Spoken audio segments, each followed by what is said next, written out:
It's my pleasure, if I could have your attention, please, to introduce Dr. John Geissman, who is, unusually enough, has 3 degrees from the same university. University of Michigan, not a bad school, bachelor's, master's, and PhD, 73, 76, and 1980. Amongst other things, he's a fellow of the GSA, Geological Society of America, fellow of the American Geophysical Union. He has been a professor, researcher, and teacher at University of Toronto, Colorado School of Mines, University of New Mexico, University of Texas at Dallas, and he is a longtime adjunct at the University of Michigan. And how many years have you been teaching at Camp Davis? Since 1974. Wow. Just a babe. All right. So, I mean, he has held many roles with the GSA, Geological Society of America, and the AGU. His research and other interests, as his website is careful to specify. But at the top of the list, what we'll be talking about today, paleomagnetism, and he actually resurrected what was a fairly prominent laboratory paleomagnetic research at UT Dallas, rock magnetism. And I think it's more interesting in a lot of ways, communicating the importance of science, removing ignorance as well as fear of science in our society. And last but certainly not least, good music played on a nice system, especially if it's classic vinyl. Oh, yeah, absolutely. So without further ado, I'll show you pictures of my turntable. I am going to turn the floor over to John Geissman.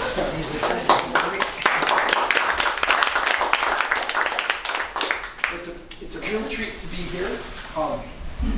And one of the things, well, I guess I should mention, forgive my attire, my colleague Nathan, Mimi, and I are out with our students near the Red Hills today. So I underestimated how long it was going to take to get here through Jackson. Anyway, so sorry. You're going to find during the course of this discussion that I consider myself a very, very fortunate individual in many different ways. And one of them is because my dear colleague back in that corner had being able to work with him not too long ago in the distant past doing science in this part of the world. Another one is the opportunity to visit and work in a remarkable part of the world from a geologic perspective. I mean, all parts of our planet are remarkable from a geologic perspective. But South Africa is pretty, as I hope I can convince you, a pretty amazing place. Before I go any further, I need to acknowledge the collaboration with 2 dear friends, excellent stratigraphers, sedimentologists, paleontologists, Bob Castaldo from Colby College and Johan Neveling from the Council for Geoscience in Pretoria, South Africa, who I've had the opportunity to work with quite some time. We started this effort something like 6 years ago. I got involved in this effort about 6 years ago. And since that time, just in the context, I'm not trying to beat my chest or my colleague's chest, but we've had 10 scientific papers published since then, and several now are currently in review. So we've been very productive on this subject, in my humble opinion, and it's been just a lot of great experiences. So, one thing that I should point out as well, and I bring this up just so John mentioned that I'm currently on the faculty at the University of Texas at Dallas. I shudder every time I use that 5-letter word, the state east of New Mexico. I fully retired from the University of New Mexico. We would never move to that state east of New Mexico. So if any of you are ever interested in visiting another geologically splendid part of the world, contact me at any point in time, because I've got an app to the nearest second. In now less than 3 years, I will be gone from that wretched state east of New Mexico, completely lock, stock, and barrel, permanently. So anyway, this is the kind of real estate that you see. Would you be somewhat interested in leading a field trip for a few days? Absolutely. Not only geologic field trips, but there's some of the most amazing microbrews and other eateries in Albuquerque and Nonpareil. I want to see the turntables. And archaeology. And archaeology, Yes. of course. Okay, so anyway, and so these are some of my pets who frequent our xeriscaping at our front. They typically nest in our front every year in the springtime. Roadrunners, remarkable creatures. So now to science, okay?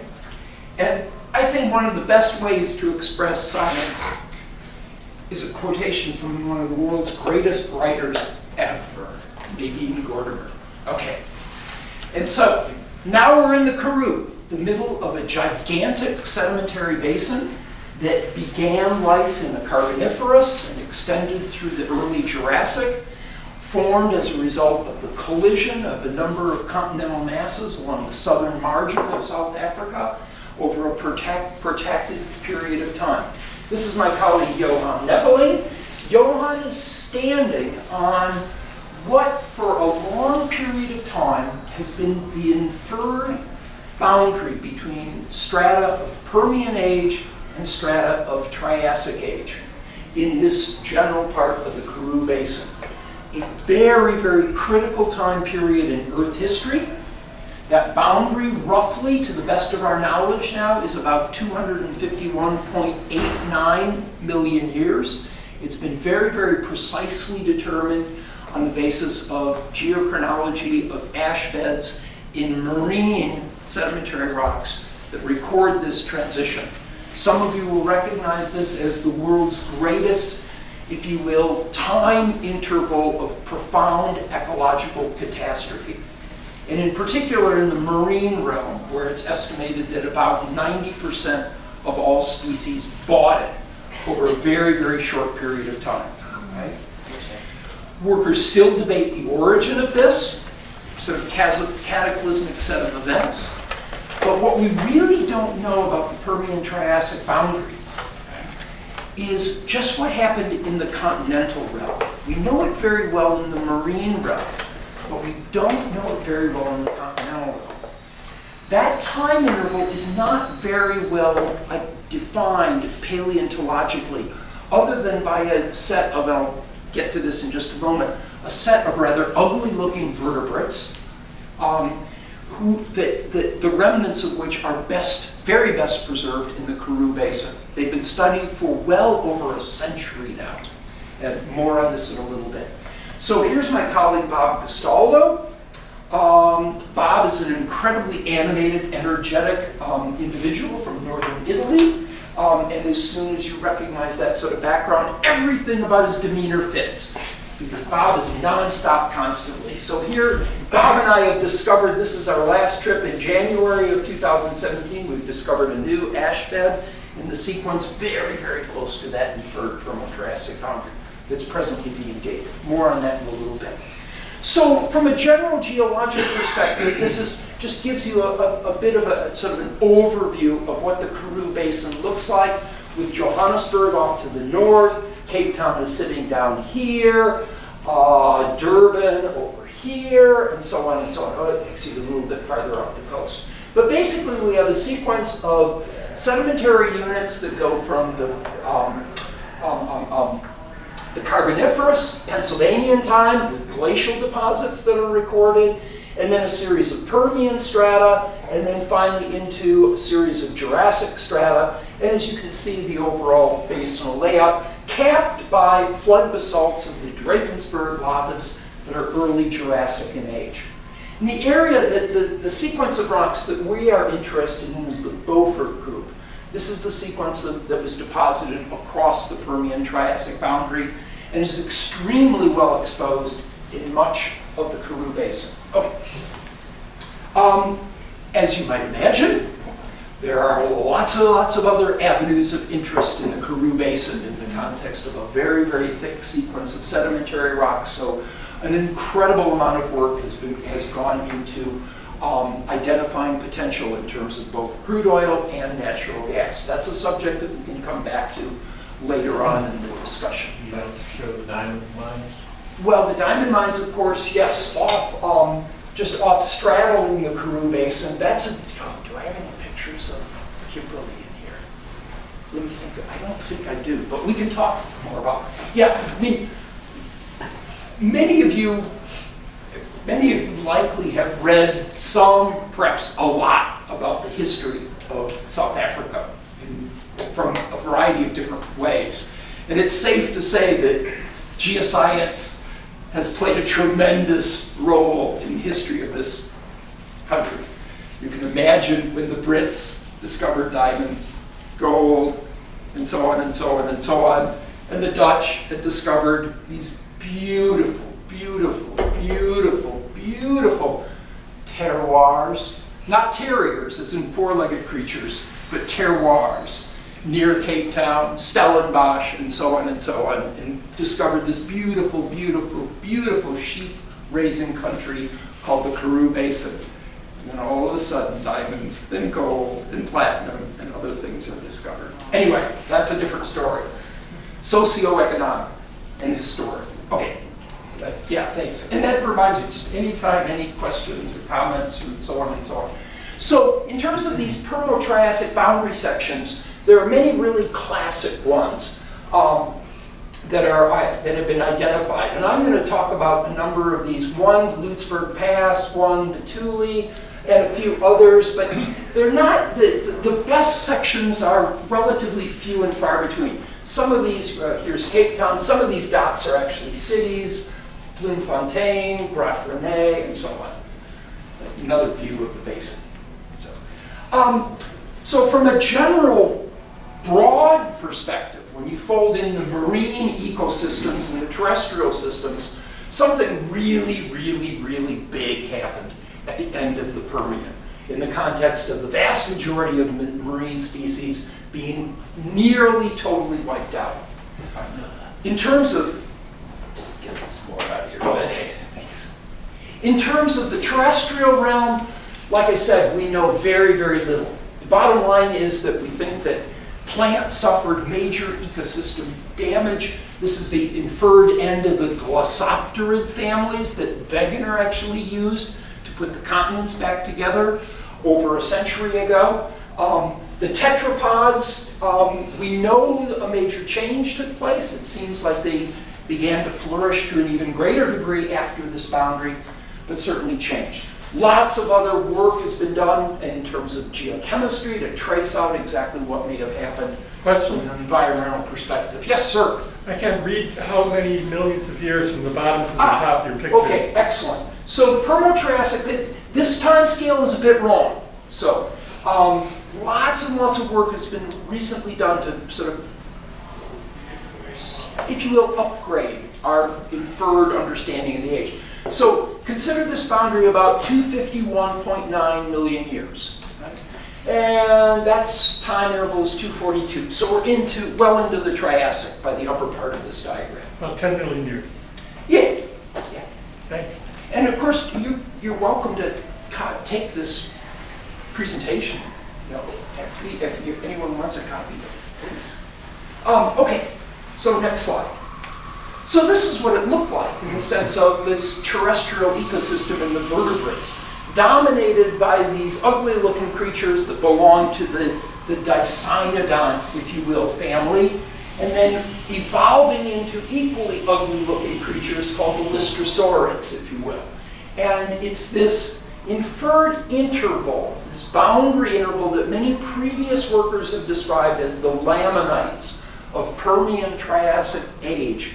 Basically, these are finely laminated siltstones, alternating red and greenish gray in color, and so on and so on and so on, below which are the majority of the Dicynodonts that have been found, and above which are the dominants of the Lystrosaurids. And if you don't like those pictures, then we can go to the next one and maybe a little bit closer view of these handsome-looking creatures, the Dicynodonts going into the Lystrosaurids. Now, speaking of Dicynodonts and Lystrosaurids, any of you want a great read, a spectacular read that is so nicely intertwined with a geologic enigma?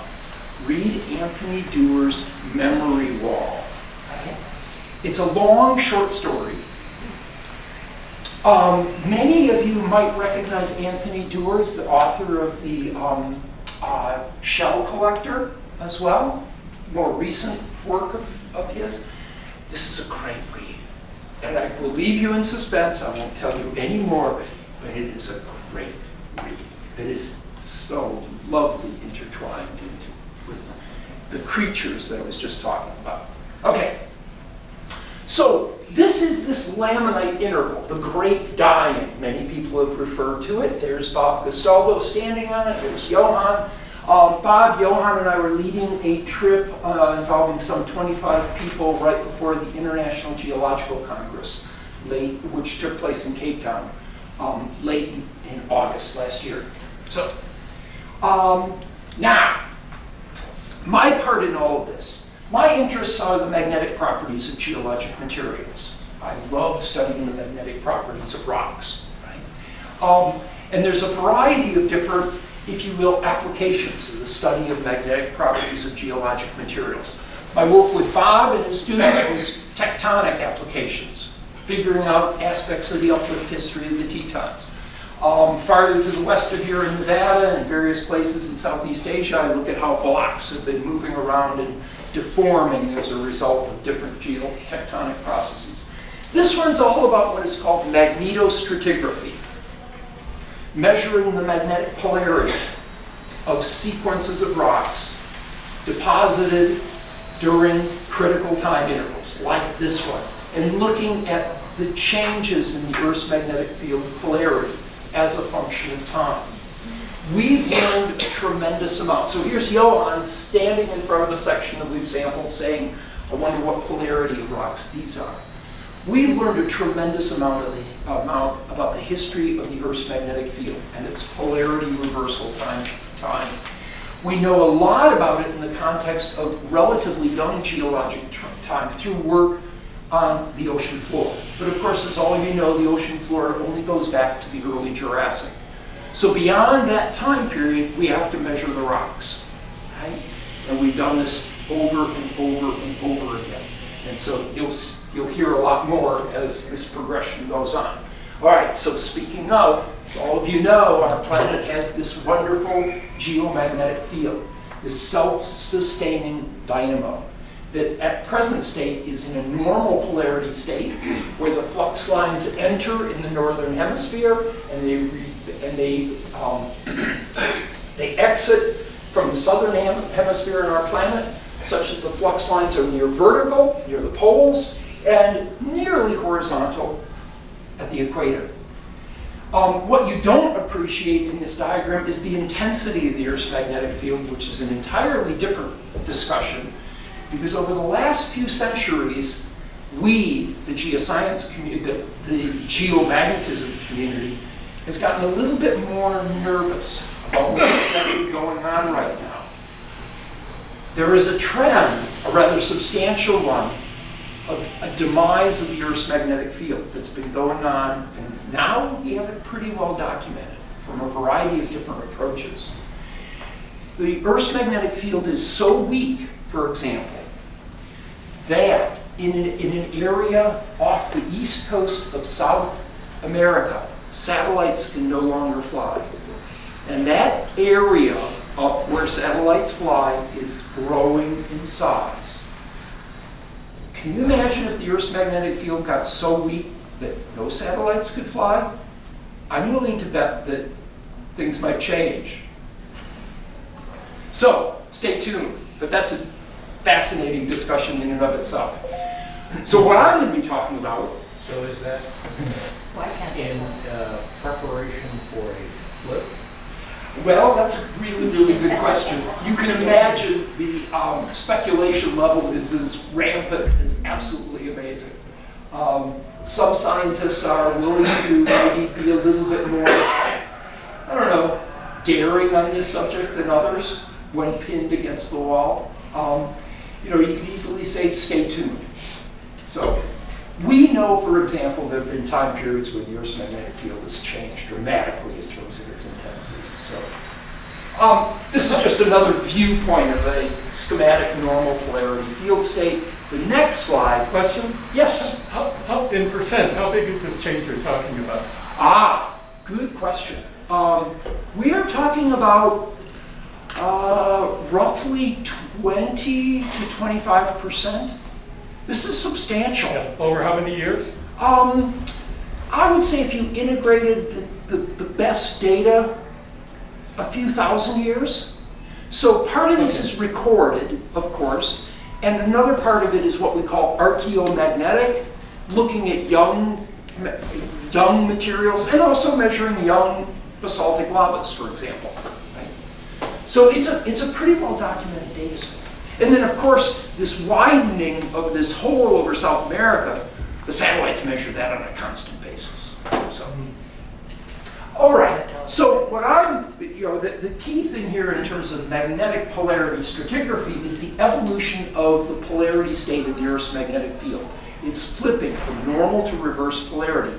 And I just include this diagram just from the standpoint of the importance of these studies in the context of revelations, revolutions, new discoveries in the geosciences going on during the 1960s when plate tectonics, the idea of plate tectonics actually became elevated to a theory. Because it was the work of Alan Cox and Dick Dole and Brent Dalrymple and others that served to define a better and better view of the polarity state of the Earth's magnetic field. Each one of these colors refers to a normal polarity time interval. The white refers to a reverse polarity time interval. And we're going back from the present to a little bit past 4 million years on that scale. Now, this understanding of the reversal history of the Earth's magnetic field had a huge impact and a huge component in our understanding of finally how plate tectonics So works. it's really evolved over that 6-year period? Yeah, remarkable. And in fact, just going back, on the field trip that I would love to take you on is, where are we, 1966? Oh, no, excuse me, May 20th, 1966. In a short science paper, Dole and Dalrymple established that short-lived normal polarity interval sandwiched by reverse polarity intervals. It was that discovery that put the final nail on the coffin of matching up, and we can go to the next slide, matching up these marine magnetic anomalies with the terrestrial or the geomagnetic polarity time interval. And after that, for all intents and purposes, Bob was there, for all intents, the geoscience community was pretty on board that this could be elevated to a theory. And in fact, if we do a field trip in the New Mexico area, I can take you to the exact, when I can take you to the exact site where Dole and Dalrymple was saying. It's up in the Jaramillo Creek drainage of the Jemez Mountains, which is soon to be a national park. So, okay. So now we're going to go back in time, all right, to the Triassic and Permian time interval, Permian Triassic boundary, and what we know about the state of the Earth's magnetic field during this time interval. So the grays are normal polarity time, the clear, or the white, excuse me, a reverse polarity time. Numerous workers have studied the magnetism of Permian and early Triassic age rocks to the point where now workers have started to put together composite polarity time scales for this critical time interval. It looks like the inferred Permo-Triassic boundary time interval, as defined in the marine realm, is within a normal polarity chron that's about 700,000 years in age. And it looks like, to the best of our ability, that normal polarity chron began about 200,000 years before the Permo-Triassic boundary. In other words, the flip of the Earth's magnetic field from reverse to normal took place about 200,000 years before the inferred boundary. Most of this is based on data from the marine realm as opposed to the continental realm. Michael Surlees and colleagues over in Germany have studied to death Permian, and no pun intended, Permian and Triassic rocks of shallow marine affinity over and over and over in the Germanic Basin and elsewhere, and have been able to stitch together a very, very robust, in my opinion, polarity time scale during this time interval. On a few occasions, I'm going to talk about stages in the late Permian, the Uchapindian, the Chengxian, and then the earliest, oldest stage in the Triassic, the Inuit. Most of the Changxingian is dominated by normal polarity, and in particular, the early part of it. Okay, next slide. There's a slightly different view that came out not too long ago. I don't want to dwell on this and belabor this, but you can imagine that science, as it marches along, has competing viewpoints of different perspectives based on sometimes the same data set, sometimes slightly different data sets. Hanslow and Balabagnov place this reversal that I was just talking about right at the Permian Triassic boundary. A slightly different viewpoint. We'll come back to both of these timescales here. Here I put them together, compared, slightly different vertical timescale. We'll come back to this later on after parts of my discussion. Okay, so we're not the first people to go over to the Karoo Basin and investigate the magnetic polarity stratigraphy, or the vertebrate history, or the sedimentology by any means. We're standing on the shoulders of giants of previous work, and so on and so on and so on. So Joe Kirschvink at Caltech and one of his PhD students who's now in Pretoria working on the faculty there, Michel de Kock, published a study of one particular section in the Karoo where they thought that they could come up with an inferred magnetic polarity stratigraphy with a time interval of reverse polarity, time interval of normal polarity, and they inferred that this was actually the boundary that I was just talking about, and therefore somewhere in here is the Permo-Triassic boundary, that critical interval. And they thought that they could document it via polarity stratigraphy. Yeah, sure. Tell me what this chart in the lower left is all about. I'm going to explain that in just a moment or two, because you're going to see some additional data. Yes, thank you. I promise I will explain it. In a subsequent paper, the first author of which I think you recently heard from, if I'm not mistaken. No. Different no. Peter. It's a different Ward, Peter Ward. Oh! Not the guy from Washington State, or University. University. So, you know what, I have to confess that when I looked at the website and looked at the list, as soon as I saw Peter Ward, I confess that I blipped over to the rest of the discussion. But I mean, I probably shouldn't say any more about that. Different middle name. Okay, all right.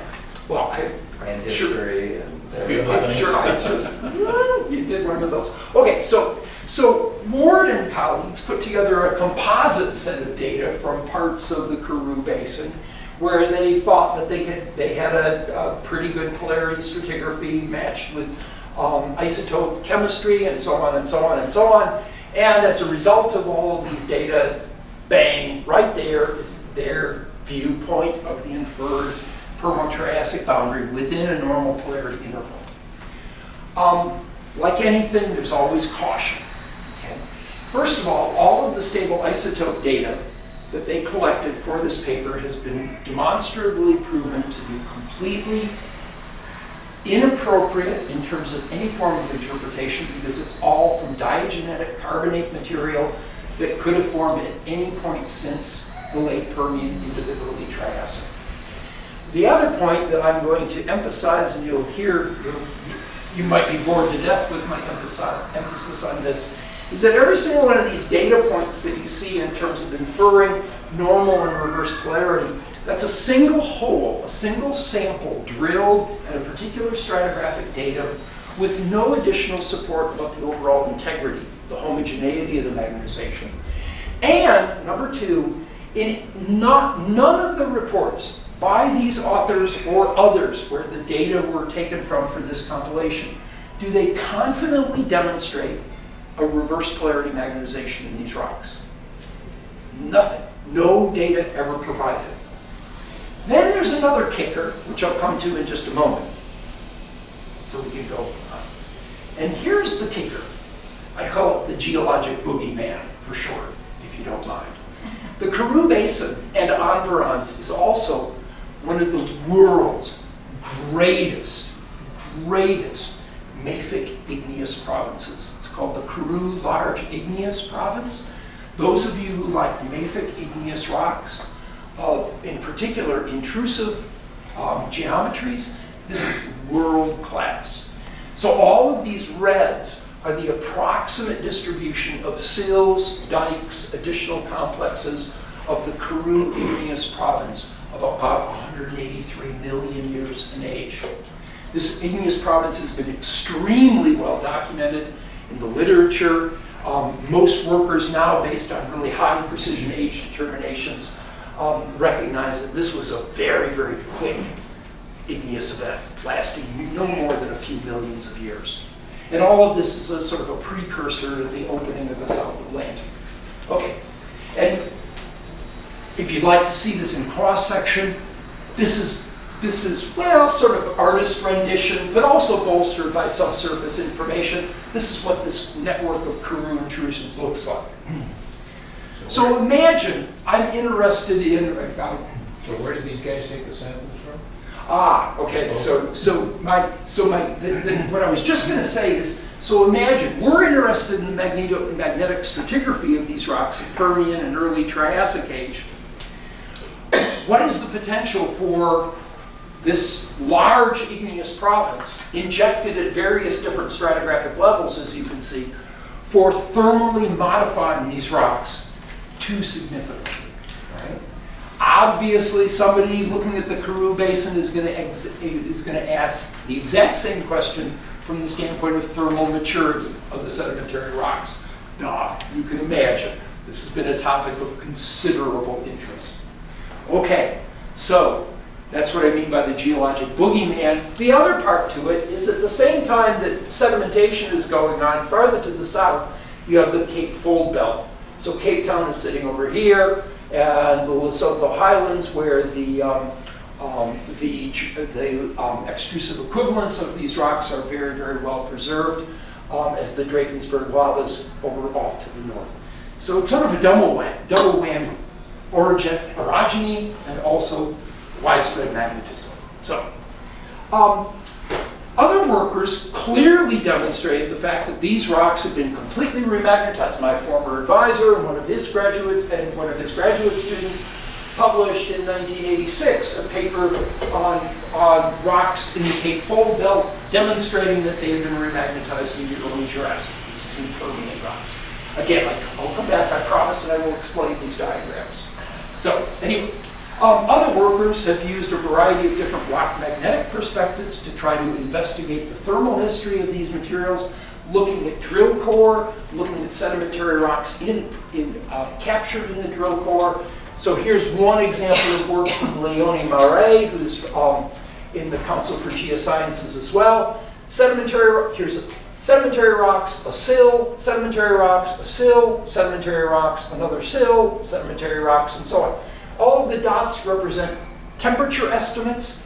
If you get far enough away from the sill, Leonie and her colleagues estimate that typical maximum temperatures are around 200 degrees centigrade. Sort of a pervasive, regional, broad thermal pulse, if you will. And of course, temperatures get higher closer to the sills. Okay, so now some of our work. The three sections that I'm going to be talking about are Batuli, Lewisburg Pass, and Commando Drift. And just remind me when I'm getting sort of close to your normal end time. Okay. We've got this room, we have to be out of here too. Okay, all right. Okay. I don't know whether the guys' schedules. Okay, all right. Well, I certainly won't spend that amount of time. So those are the three localities. You got a little bit of an idea. Toward the end of this discussion, I'll go into just a little bit more of a sort of tourism of the area, just so you can get a feel for what things look like other than the geology. So, all right, going back to the geologic boogeyman, and I think there was a question here. So our sections, admittedly, yeah, there's lots and lots of intrusions nearby. There's no question about it. You can't escape these things, try as you might. So, this is what some of the intrusions look like. Some are tiny, relatively narrow dikes, others are several meters in width, and so on. Some great exposures. This is the Batuli area. This is a sill. Here's the upper contact of an 18-meter thick Karoo sill with overlying host sedimentary rocks that are basically turned into porcellanites as a result of contact metamorphism. Okay, So I'm going to be showing a lot of data in the context of stereographic projections. Many of you remember what these are, but just as a refresher, we use stereographic projections to depict the orientation of three-dimensional features, like lines in space. So imagine a line, like this blue arrow, directed in a particular direction, and having it intersect a hemisphere, a half of a sphere. If you look down on the hemisphere from the top, then you have a projection of that line, perhaps right there, as a point. Right?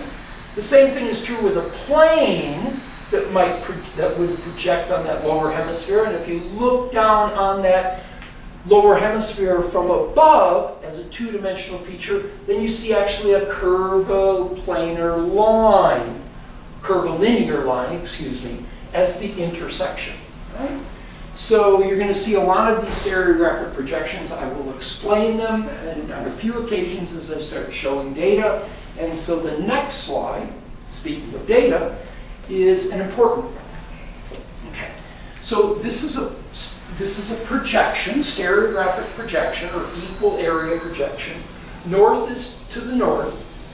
All of the open symbols that you see here, white or yellow, light yellow, these are all projections on the upper hemisphere. In other words, the arrow points like that, the vector, right? And consider these arrows, the vectors, as being directions of magnetization that are measured in rocks, right?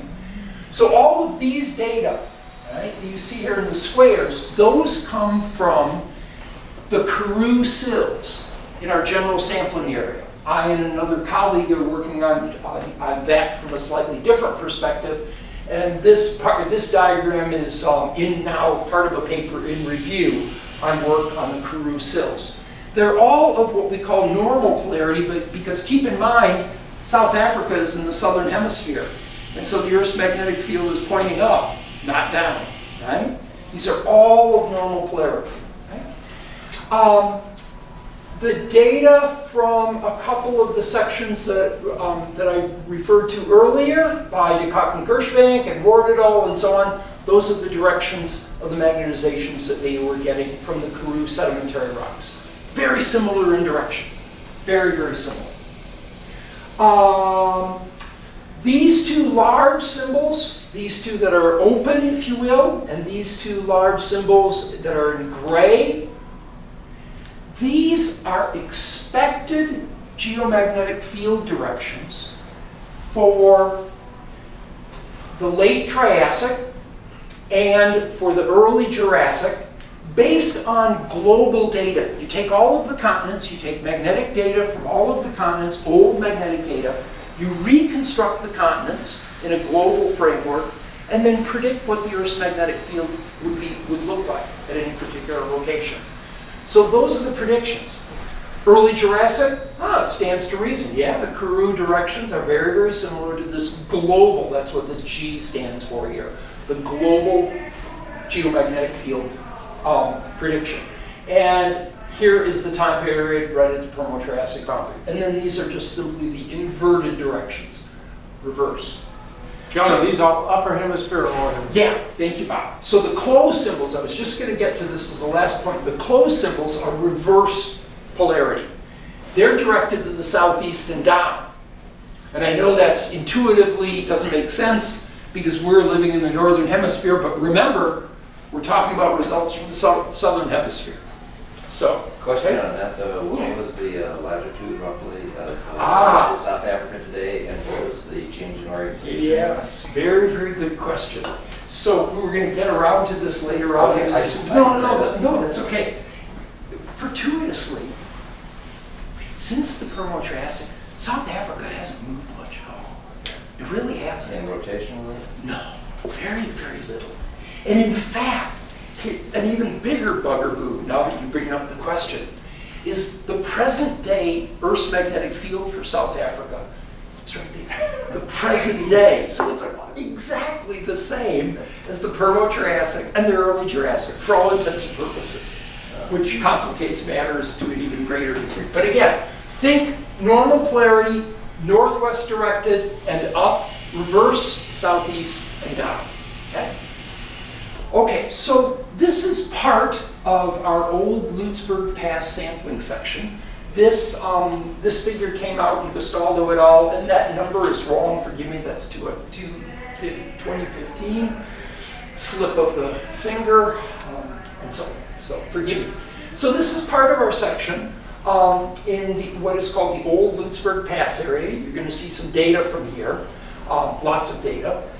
Each one of these points with a number is a paleomagnetic sampling site where we sample anywhere from 7 to 10 independent samples per that interval, right? And then start doing work in the laboratory. Can we go back to this for just 1 second? So these triangles are locations where dicynodonts have been described, right? Identified either as, well, sometimes partial skeletons, sometimes sufficient amount of vertebrate material to identify exactly what kind of dicynodont it is. The blue stars are where glossopterids have been identified. And let's see, then, that's right, this diagram doesn't contain any Lystrosaurids finds. These are all dicynodonts. Yes, the triangles are dicynodonts. But nearby, Lystrosaurids have been identified, and so this dashed, sort of reddish dashed line has been the long-standing for this section inferred Permian-Triassic boundary. Long-standing inferred Permian-Triassic boundary. In fact, Johann was, when I showed that picture of Johann Nebelin, he was standing right there. And that's based simply on the distribution overall of dicynodonts below and Lystrosaurids above. And glossopterids are trees. Glossopterids are trees that interest, pardon? Early, very early trees. Like Yes, fern. very, very early trees, fern-like. True fern. Yeah, well, we found glossopterid trunks that long. Yeah. So, these are big. Yeah. In fact, I'm proud to say that I found one intact, about that big, in this section. Just after drilling, I got tired and wandered around a little bit. So my colleagues were very excited about that. Anyway, I felt really good. Okay, we're going to come back to this diagram in a little while, but I want to draw your attention to another discovery. And actually, this is a good one. It has a link to the Camp Davis, the Northwest Wyoming area. Probably some of you know this formation very, very well. So when we first went to this section and started sampling, Bob and Johann had been here before on a couple of occasions, measuring section, so on and so on and so on. And I'm marching up through, this is just one day of the trip, marching up through this set of sites. And we came to this bed. I was with a South African woman intern from the council at the time. We were strolling up, and I said, God, I've seen these rocks before. And she goes, what? And I said, Susanna, look, see this whitish bed? It's about that thing. And you see all this sort of speckly stuff in it, but it's really hard. As I said, that's a silica-cemented volcanic ash. They're really abundant in the Cretaceous Aspen Formation in northwest Wyoming. Some of you perhaps have seen these. Perhaps some of you worked on these in the past. I said, they're the spitting image. Really? And so eventually this Bob came over, and I said, Bob, I'm willing to bet that if we made a thin section of this, you're going to find zircon, you're going to find biotite, you're going to find sanity. He goes, what? I said, it's, like I said, it's a porcelain. It's a silicified volcanic ash. And so, lo and behold, as you are going to see, this has really, our age determination on this has really upset the community. That's what science is all about, right? Marching forward with new information. So this is what part of this section looks like. It's just a tiny little, what we call donga. These are intermittent arroyos that expose these sections almost 100%. I'll draw your attention that the section climbs way up in the background, but I'll draw your attention to that. That's a big Karoo sill, reasonably far away from our section. And below us, about 500 meters, is another Karoo sill. So yes, they're present in this part of the world. Okay, so now I have to explain these funny looking diagrams. So in the laboratory, to as fully as possible understand the magnetization present in geologic materials, we subject these materials to what is called progressive demagnetization. We use a number of techniques. It's a tedious, time-involved process, but it's necessary to best understand the character of the magnetization in rocks. If it's not done, it's not going to get published, guaranteed, in terms of demonstrating anything. So these diagrams now that you see at the top here are diagrams where we take 3 dimensions and fold 3 dimensions into 2 dimensions. And we take the magnetization that we measure in our rock, which is a vector, which has an intensity, and we project that magnetization vector onto 2 different planes simultaneously. One's a horizontal plane, east-west, south-north, kind of like it should be, right? East, 90 degrees off of north. And those are the solid symbols, the black dots. At the same time, we project that vector onto a vertical plane using a common axis, in this case east-west, down, up. And those are the open symbols, the vertical projection. Each and every one of these dots represents, a few minutes of measurement, right? Collectively, gathering all of these dots represents days of work because the samples are subjected, in this case, to what we call thermal demagnetization. The rocks are heated in a zero magnetic field, cooled down in a zero magnetic field, and measured again, and so on and so on and so on. It's required, and now you're going to see why. This is, in my opinion, a beautiful data set for the following reasons. Also shown here are stereographic projections of that magnetization vector as we measure it. So look at it. The vectors are pointing down, right? Southeast and down. That's a reverse polarity, right? And then also what we do is plot the intensity of the magnetization as a function of the treatment. So the the x-axis here is temperature in degrees centigrade in the laboratory. So for each one of these cases, not to belabor this, but paleomagnetists get really excited about good diagrams like this. What we're doing is we're first removing a magnetization that's north directed. It's coming in like that, going to about there. The same thing here with this corresponding set of data points. All of these data they're pointing up. They're pointing up as we remove that vector. Same thing here and here. Same thing here and here. The first stage here is we're removing a normal polarity magnetization. And that's what's shown by this intensity increase. And then, subsequently, we're moving a magnetization that's southeast directed and steep positive inclination. Steep, heading to the origin. And that's this direction here.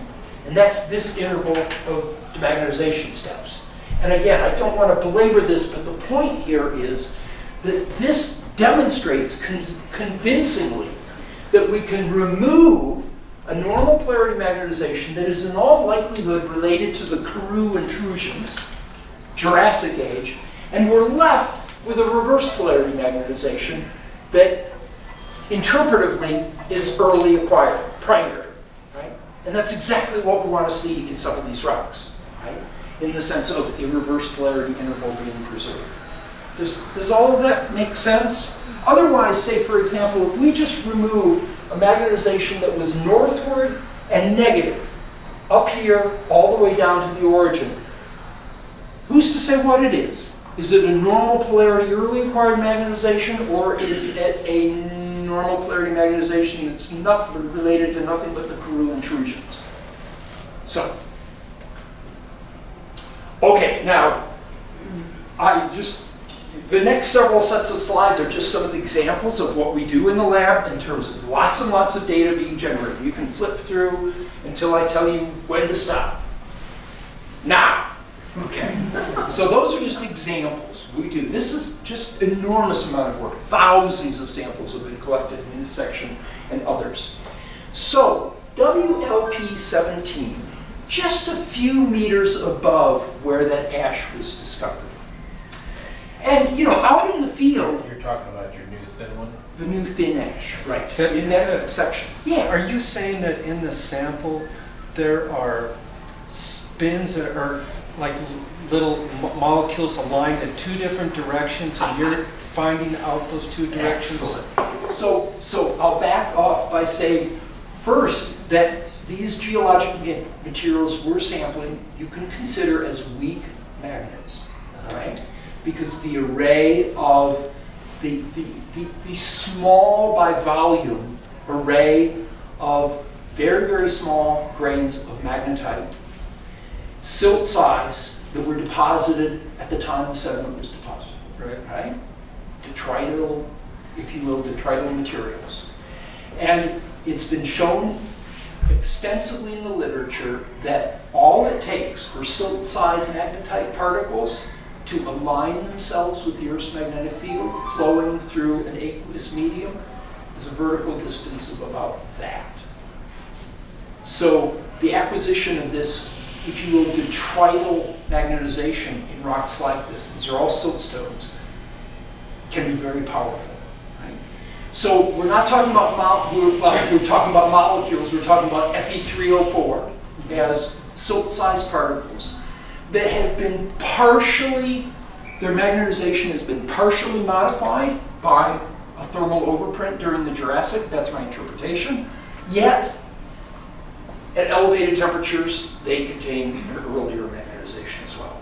But it's a different molecule, right? And it's all dependent on the individual grains that have been affected. Or a different grain, Yes, I mean, one exactly. grain can't have both those. That's pieces of exactly information. right. So that was the next step in this. Okay. It's a function of the size and shape relation. So a fraction of the population, yes. Okay. But you consider now a rock to be basically, for all intents and purposes, a dispersion of these magnetic particles. So yeah, it's a very, very good We're point. sort of pulling out the overprinting. We're teasing out the overprint from the leaving intrusion behind, cells. that's right, leaving behind an earlier These are magnetization. the original, Right, presumably. exactly. Just remember when you get the hot cylinder, you can reset the current. Well, yeah, if it was hot enough, but also you can be efficiently partially reset the magnetization as a function of time and temperature. Because you showed when you're well away from those cells, you don't reach that kind of temperature. That's right. That's right. Okay, so WLP 17, just a meter or so above where we collected that porcelainite. Examples, same set of plots that I was just describing. In this case, the removal of a northwest directed magnetization, negative in inclination, of normal polarity. And although these are not as well defined as that example that I showed you just a moment ago from a different section, we still have a southeast directed magnetization and positive inclination magnetization being subsequently isolated. In other words, a reverse polarity magnetization is preserved in part of the section, and we know that this magnetization, the overprint, is removed by temperatures of around, say, 400, 450 or so degrees centigrade. Anything left after that, our interpretation is primary. So that allows us to put together a magnetic polarity stratigraphy. And you can imagine in the laboratory when that set of data was starting to come out, there was a lot of elation. So the diagram that's published in the geology paper in Bastaldo 2015, forgive me, is this one. And here's the rub. So here's our reverse polarity interval within this section, right, at WLP 17, and also sites immediately above and below. I didn't want to go into all the gory details. The remainder of this section, at this point in time, based on all of the data we have, is entirely normal, above and below. Remainder of the section. Stay tuned. Maybe that will change, but I don't think so. So we have this narrow reverse polarity interval in the section, right above that porcelainite. And the age determination of that porcelainite, 253.48 million years. That age determination places this location about this stratigraphic datum at least 1.4 million years older than the inferred Permo-Triassic boundary section. The inferred on the basis of vertebrates. This is the same dashed line that I was showing you before. The Dicynodonts above, below, Listersaurids above, Glossopterids above. So what does that mean? Well, yes. What does that mean? So you can imagine a lot of I and my colleagues scratching our heads about what this really means. How much time do you think that narrow reverse? So that's the kicker, okay? So if this time interval is about 1.4 million years. In other words, if this call is correct, and here's the Permo-Triassic boundary, right? So this is a sequence of siltstones, fine siltstones, fluvial setting. Individuals who have worked on this sequence, sedimentologists, including Gastallo and Neveling, but others, independent, like Roger Smith and colleagues. So from very different perspectives and very different viewpoints on this whole issue, have come to the same conclusion that, this kind of time interval, this sedimentary sequence represents at the most maybe 50, 100,000 years. That's been the long-standing interpretation in terms of sediment depositional rates. So if that's correct, that means that the Permo-Triassic boundary is way the hell up there. Somewhere, much higher in the section. And it has nothing to do with the vertebrate-defined Permo-Triassic boundary that's been long-standing in the continental realm. So that's the key question. And basically the title of our paper in geology was a big question. Is the vertebrate-defined boundary in the Karoo Basin the actual Permo-Triassic boundary? We think the answer is no. It's either much, much higher up in the section, or it's gone. It doesn't exist. You've got a big diastem somewhere in this section. And it just so happens that this vertebrate transition took place, but in all likelihood, it may not have anything to do with this global cataclysmic event. And so that's the essence. And since that time, we've continued just to reinforce this idea that this interval, these laminate intervals, really are nothing special. They're actually abundant within these sections. There isn't a singular one that separates the Dicynodonts from the Listosaurids, and so on and so on and so on. So given the time, what I thought I'd do, there are two other parts to this discussion with lots more data, but basically just reinforcing the real key points here. Maybe what we should do is just flash forward to a few, you're going to go through just lots and lots of data, trying, characterizing these rocks in terms of magnetic. Yes, sir? Maybe you'll come to it, but this porcelainite volcanic ash had an origin. Is there any evidence on where the origin is? Yes, great question. In what is now south central Argentina. Let's go back up just a couple. Yeah, right there, perfect. There are a lot of late Permian intrusive complexes in Argentina. Exact same age. Well, essentially the exact same age. So that's the best source. Very, very little intrusive activity in the Cape Fold belt, at least it's been defined. But South America wasn't too far away at that time. So we think that's the origin of the ash.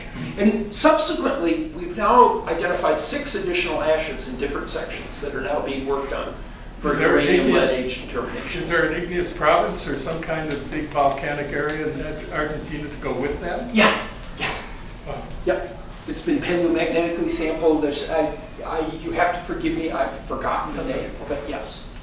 Okay, so one of the things that we've started doing recently to get to a little bit more of the meat of this thermal problem is I was very, very fortunate to be able to tag along with a team of investigators from Pretoria and elsewhere on a drilling endeavor that was completely supported by Shell Oil and their interest in terms of thermal maturation of Karoo Basin sediments. Shell paid for the drilling of 2 deep continuous bore cores. Continuous, these are big cores. They start out, I forget it's not NQ or HQ, but they're about 8 inches in diameter and go, of course, smaller and smaller with depth.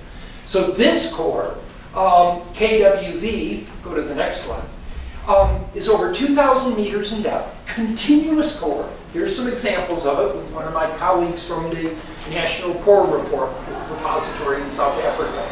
It intersects, well, you see all the reds? These are sills. So it's a beautiful natural experiment. If you continuously sample this, through this, you're going to collect sedimentary rocks of different geometric relations to different sills of different sizes. So, yours truly spent 4 continuous days hunched over with a drill going through all 2 kilometers of this. We collected something like, 3,000 cores. Yeah, I like drilling. Easy way to do it. Exactly, I like drilling. It's a lot of fun. A lot of great company, etc. So, stay tuned. The other thing that we're doing is, and I didn't mention this, but part of these critical Karoo sections consist of material that there's no way we could conventionally sample with a drill. So very, very fine siltstone, mudstones. So I've been using these little porcelain boxes, these ceramic boxes, and carefully with the tweezers, packing little bits as well oriented as possible into those little boxes for our thermal demagnetization experiments. Well, it's just, you just bend over and carefully pull out these tiny little things with the non-magnetic tweezers and place them in, and then we use an aluminum cement to pack the boxes. So stay tuned, that's another endeavor. Okay, so musics. Just tell me when to stop, okay? And I'm not going to try to sound like a tour guide. This is one of the places we stay. This is called Genora. It was a Dutch farm built in the 1500s. Part of it is a bed and breakfast guest farm. The rest is an active sheep farm with well over 20,000 sheep that they deal with. It is so idyllic, it's unbelievable. And if you come to Genora after 3 years from now, yours truly will be serving as the sous chef during the months of January and February. I've gotten to know the owners of Genora very, very well, and they're happy to have me visit for that time period and act as a helper, which I'm really looking forward to, as long as I don't have to shear any sheep. Hey John, is that Or Afrikaans? cut certain things off of sheep. John, is that Afrikaans? Is that Afrikaans? That's Afrikaans. Oh yes, that is Afrikaans. Okay. So yeah, Genora here, then I'm going to show you some pictures of Batuli in the Orange Free State. So another place we stay. This is the Orange River, of course, great historic fame. We're crossing from the Eastern Cape into the Orange Free State. We're going to Batuli, and if you go to Batuli, you stay at the Royal Batuli Hotel, which was built over 2 centuries ago. And if you come into the Royal Batuli Hotel, you are greeted by none other than Anthony Hocking. Do a Google on this guy. It is amazing. He's the author of at least 15 books of an incredible array of subjects. He's the proprietor of the Royal Batuli Hotel. He's the entertainer of the Royal Batuli Hotel. And he happens to own a collection of vinyl that numbers over 1.5 million pieces.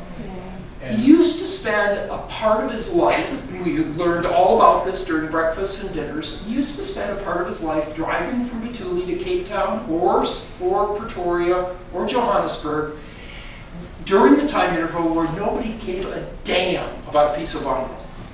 All starting. So Watch this, next slide.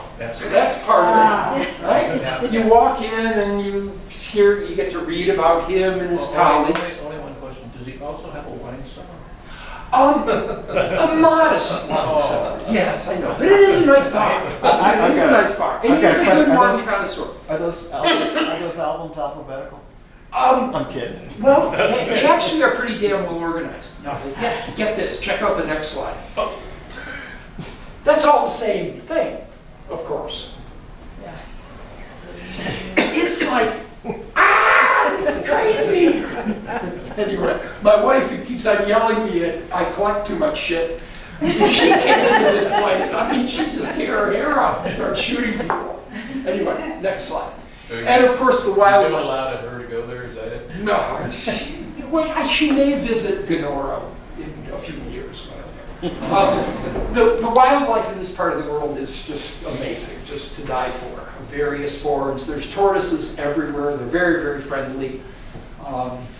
Next slide. You can just scroll through these. Sometimes, actually go back to this one. When we were here in January, it was a week after about 7 days of constant downpours. So all of the dongas have just spectacular running water in them. This is the middle of the summer down there. So it's close to 40 centigrade every day. But anyway, just beautiful. Full moonrise from Genora.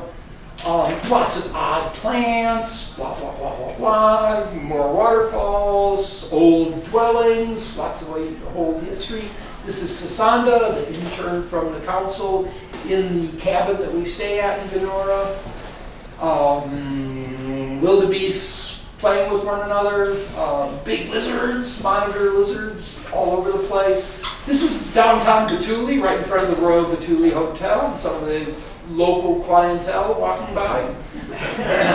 Bob back sampling that ash. I think we're coming to subjects sort of akin to the cellar containing certain containers in a short while. Another tortoise. This is breakfast at the Royal Batuli Hotel. They do know how to take care of you very, very well. Lots of history preserved in this part of the world. This is one of the Dutch,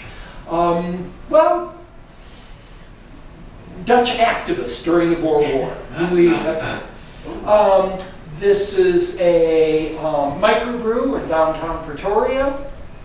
Lots of them emerging now. There we go. There you go. So South Africa has its own version of Costco or Sam's Club, and fascinatingly, they have a separate add-on that is the adult beverage equivalent of Costco or Sam's Club. They're not together for one reason or another, but they're next door.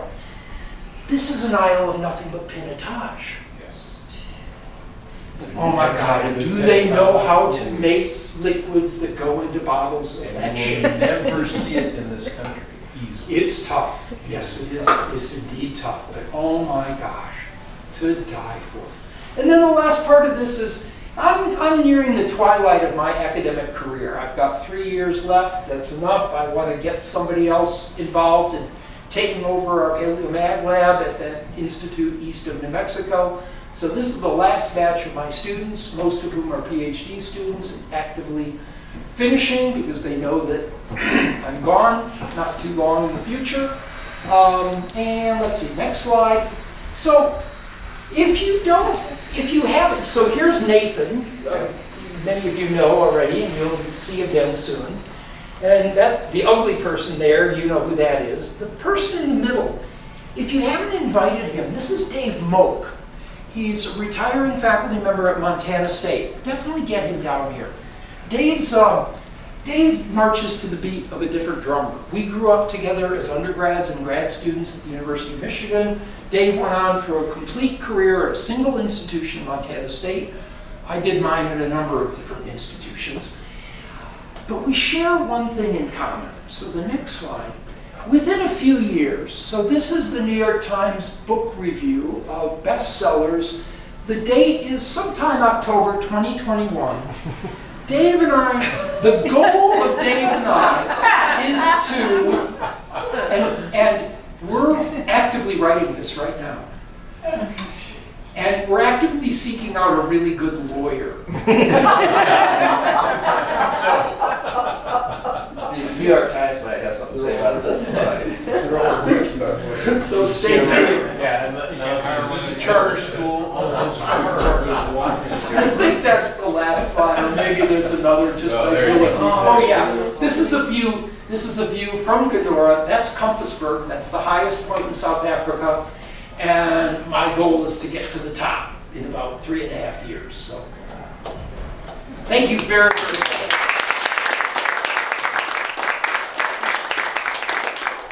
I hope I didn't take too much of your time. Really appreciate all of you being here. Very good. And I look forward to a field trip in New Mexico.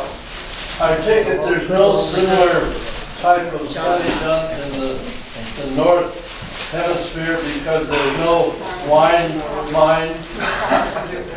Okay, so excellent question. You know what? We could go on. So oddly enough, in my humble opinion, the very best Permian-Triassic boundary section is exposed just south of Amarillo, Texas, in Paladero and Caprock Canyon State Park. Seriously, we have 4 ash beds, one on top of the other. They yield dates that are statistically indistinguishable from what the date that I was quoting. And so you've got this complete section of rocks right across the boundary. It's all red beds, all hematitic sandstones and siltstones. The problem is there's no fossils. There's But you also don't have a good wine store either. Oh, yes, yes. Well, yes. So speaking of that, I and Bob Castaldo and a couple of other colleagues just got a $2.2 million grant from the National Science Foundation to work on the other good section in North America, in the Northern Hemisphere.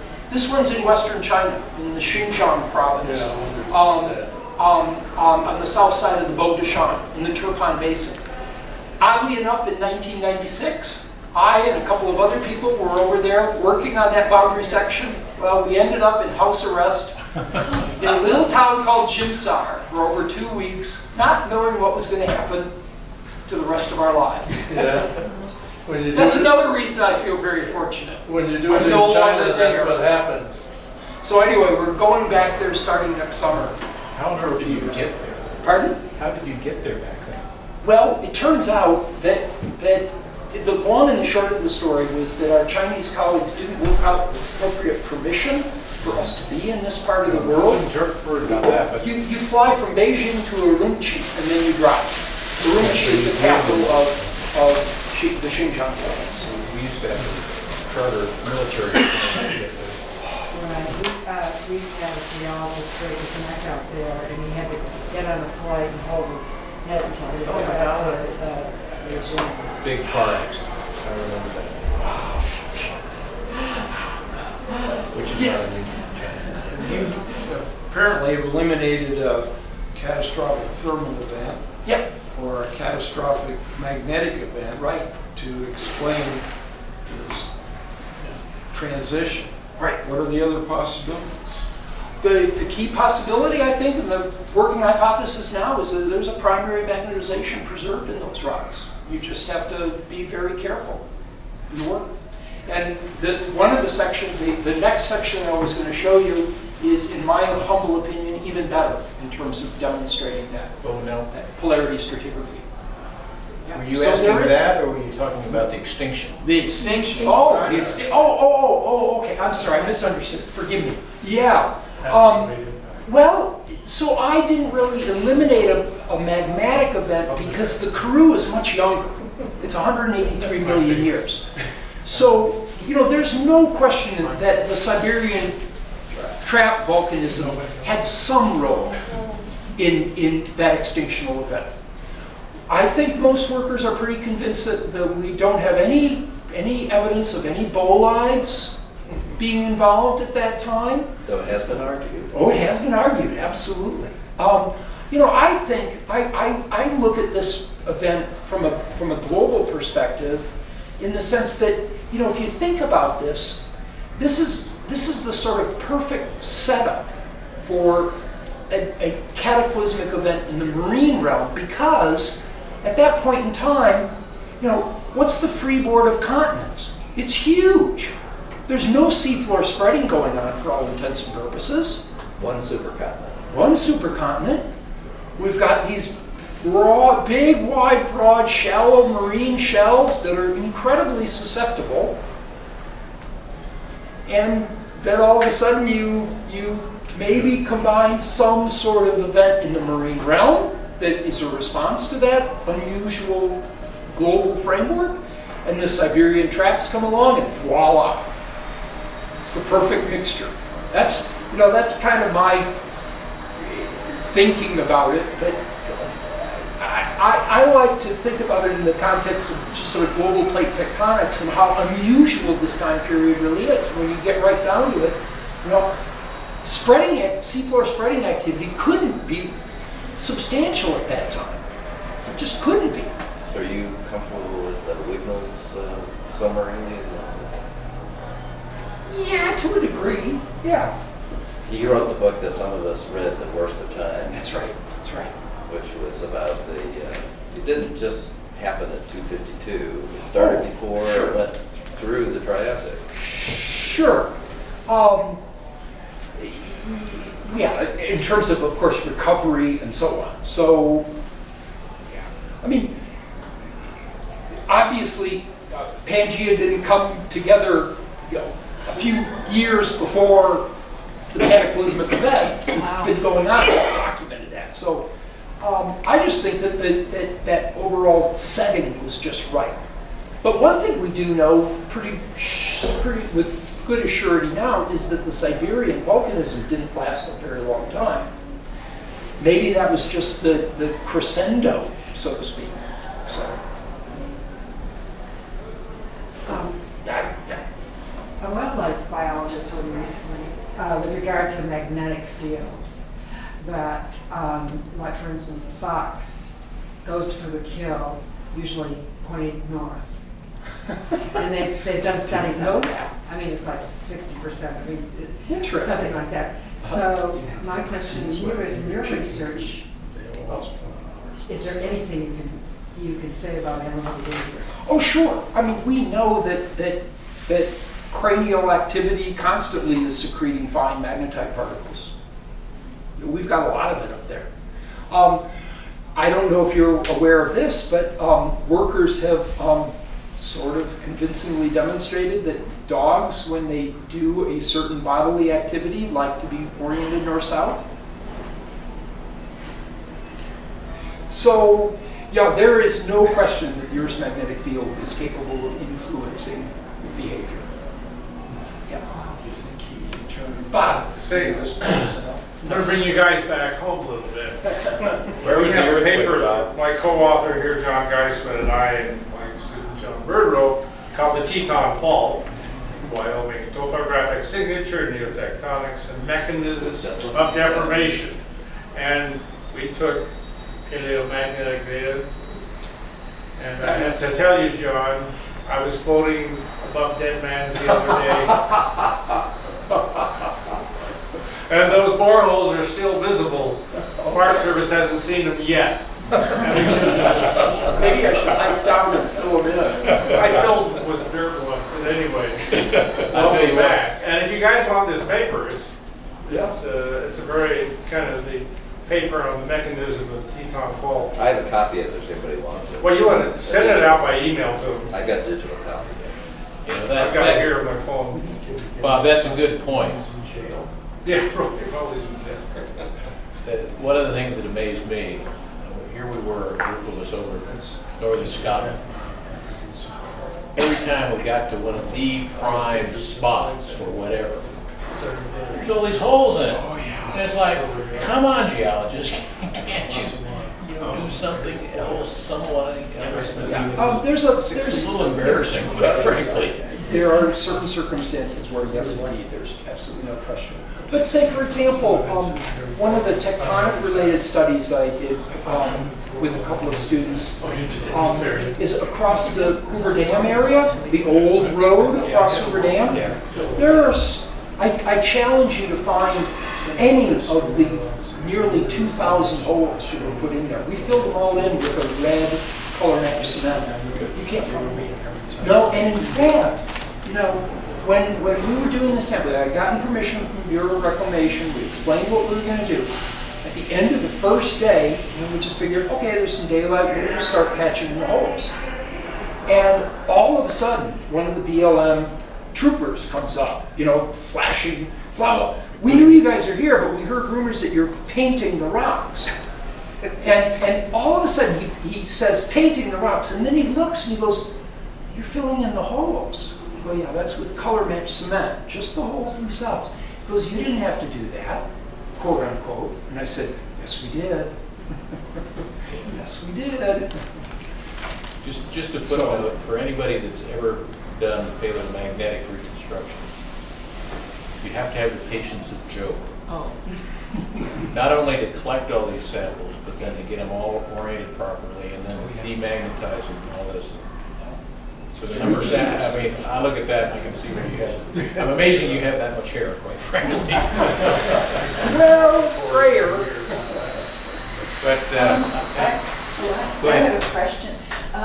You have really good records because of the seafloor spreading about how frequently there are magnetic reversals in the last 180,000 years, roughly. So, I mean, when you go further Really, back, 180 are the reversals as more frequent or less frequent? Oh, good question. Or- So based on what we know overall for the Phanerozoic. What about the Cretaceous? Yeah, I was just coming to that. So what we know about the Phanerozoic is, for all intents and purposes, once a reversal happens, the generating mechanism has little memory of when it happened. In other words, it's random. Okay? So, as John mentioned, in the mid-Cretaceous, between around 114 and 83 million years, the Earth's magnetic field was, for all intents and purposes, entirely normal polarity. We have little evidence, and I'm not convinced of any of that the field actually was in a reverse polarity state for an appreciable time during that 30 plus million year time interval. That said, we know now that for almost the entire Pennsylvanian, through about 262 million years, plus or minus, the Earth's magnetic field was in a reverse polarity state. That's an even longer chunk, 320 to 260, plus or minus. That's called the Geissman reversal, or Geissman superchron, if you will, long polarity. There's a now well-documented time period in the Ordovician of normal polarity that's something close to 30 million years in length. We also know, speaking of these time periods, these long time intervals of constant polarity, we also know that there are time intervals of really, really rapid magnetic field fluctuations, in particular in the Middle Jurassic. And so this is what befuddled marine magnetic anomaly people, because the signals were just really, really hard to decipher and hard to tease out of those magnetic, shipboard anomaly records, just because the Earth's magnetic field was reversing so fast. Flip forward to today, we know that the last reversal took place around 778, I'll get it right this time, thousands of years ago, 778. Since that time, we now have documented from a global perspective, in other words, multiple localities, at least 8 time intervals where the Earth's magnetic field has tried to reverse its polarity, but switched back to the normal polarity state. 8 time intervals since 778,000 years ago. So, and during each one of these time intervals, locally, the Earth's magnetic field does bizarre things. It's pointing all over the place. And the intensity of the field is getting down to about 10% of the background of normal. 10% of normal. So, going back to this earlier discussion, one round of speculation is that we may be entering one of these phases where the Earth's magnetic field undergoes bizarre phenomenon, tries to reverse itself, and aborts the process. The reversal itself, the real critical time interval where the field is breaking down and shrinking in volume, lasts on the order of no more than a few thousand years and typically less than 1,000 years.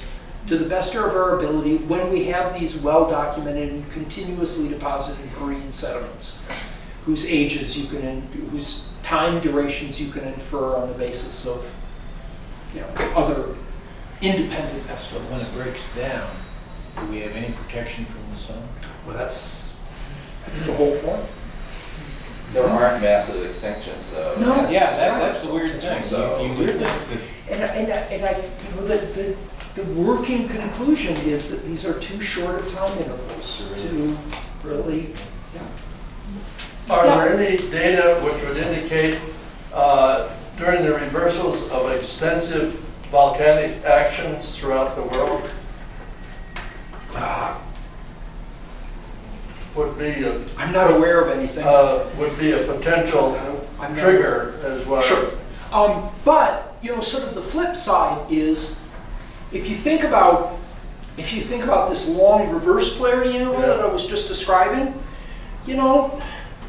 maybe there is some linkage, causality between the formation of Pangea and the shutdown of the reversal mechanism. You could say the same. I'm just curious Yeah. because of the data that might be available. You could say the same thing about the mid-Cretaceous time interval Yeah. in terms of, many of you know this far better than I. This is an unusual time period in terms of seafloor spreading, and look at what's happening in terms of first order sea level changes. So, though these kinds of things have been certainly discussed in the literature a lot.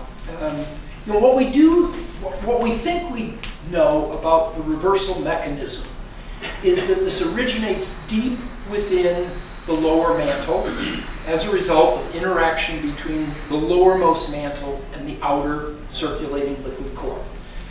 Maybe it's due to bumps on the core mantle boundary. Forgive me for using that technical term. Maybe it's due to just these unusual thermal bursts across the core mantle boundary that incite a change. But workers have simulated these in the laboratory now with the appropriate sort of timescales using reasonable values for the critical constants that you need. So It doesn't have to be an external source to it. Like it can be internally generated by the dynamics because it's very nonlinear. Exactly. I mean, like the oscillator in a radio transmitter, it's oscillating because of its internal dynamics. And if you construct it in a certain way, it would be chaotic, and you could have long periods of quiescence, rapid oscillation. It doesn't have to be periodic. Right. Just overall defining the character of the geomagnetic polarity timescale helped a lot in doing just what you're saying in terms of a better understanding of the reversal mechanism. I mean, that diagram that I showed about the evolution of what we thought about the polarity of our planet's history over the last 4 million years and how it changed as a function of scientific publication. Early on, workers wrote about the 1 million year periodicity of reversals in the Earth's magnetic field. It's based on the data. Yeah. As you travel into space from the Earth's surface, how far do you have to get before those flux fields kind of die off, or in other words, you're not protected? I'm sorry. Two radii. So not very long. Solar wind. And this gap over South America, Yeah. when did that get figured out? And why is it there as opposed to somewhere else? Well, yeah, that's a good question. You think that- So if you like, you could just do a Google on the South American magnetic anomaly. You'll be able to, of course, there's lots and lots of publications. The earliest publication I'm aware of was in I think the late 1980s. Jim Hertzler, also of marine magnetic anomaly fame, wrote about this as just a cautionary, hey, there's something going on. And since that time, there have been numerous publications just showing the ever widening. The reason it's located there is, well, it's close to the equator. So the Earth's magnetic field intensity, if you think about a dipole, is going to be the lowest there. And basically the geomagnetic equator where the inclination is as close to zero as possible, has a bit of undulation around our geographic equator. And so there it's actually dipping down a little bit lower. Why it's exactly there, that's a hard one to answer. But just, the diagrams of this feature just enlarging over the last few decades it's scary. It's really scary. So on behalf of all of us at the geologists at Jackson Hole, we want to thank you, John, for the small presence. Oh, thank you. Thank you. Thanks. Thank you very much.